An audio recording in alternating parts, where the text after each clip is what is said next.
சரணாகதி. அவன்தான் கடைசி திருவம். ஆன்ம அர்ப்பணம்னு பேர். வழிபாட்டில் கூட மூன்று உண்டு வழிபாட்ட. பூவாலே அர்ச்சனை, மலராலே அர்ச்சனை பண்ணுவது.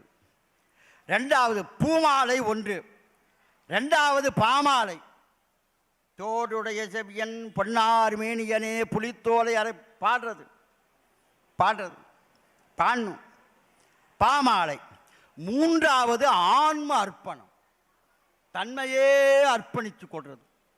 தன்மையே இந்த ஆன்மா உன்னுடையது, இந்த ஆன்மா உன்னுடையது, எனக்கு என்னது இல்லை, நான் அர்ப்பணிச்சுட்டேன்னு நீங்கள் அர்ப்பணிச்சுட்டீங்கன்னா நம்ம ஆன்மாவை சுத்தப்படுத்த வேண்டிய பொறுப்பு அவனுக்கு வந்துடும். அப்புறம் வந்து இப்போ ஒரு உதாரணமாக சொல்கிறேனே, இது மேலே ஒரு துண்டு விரிச்சிருக்காங்க.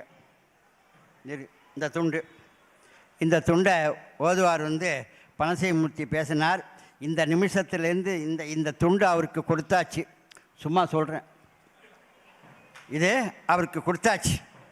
ஆனால் இன்னும் ஒரு நாள் விழா இருக்குது. நாளைக்கு இருந்து இந்த துண்டை எடுத்துகிட்டு போயிடலான்னு சொல்லிவிட்டாருன்னா நான் என்ன பண்ணுவேன், ஊருக்கு போகிறேன். நான் இங்கே இருந்து இந்த பக்கத்திலேயே நிற்பேன். இதில் யாராவது காப்பி தம்ளரை கொண்டாந்து வச்சா அதில் வைக்காதீங்க, கரைப்படும். சொல்ல முடியாது. யாராவது அழுக்கு கையை வச்சா அதில் வைக்காதீங்க, அழுக்கு போடும். சொல்ல முடியாது. எனக்குன்னு சொல்கிறதுக்கு முந்தி இது அழுக்குப்பட்டா என்னன்னு நமக்கு இல்லை.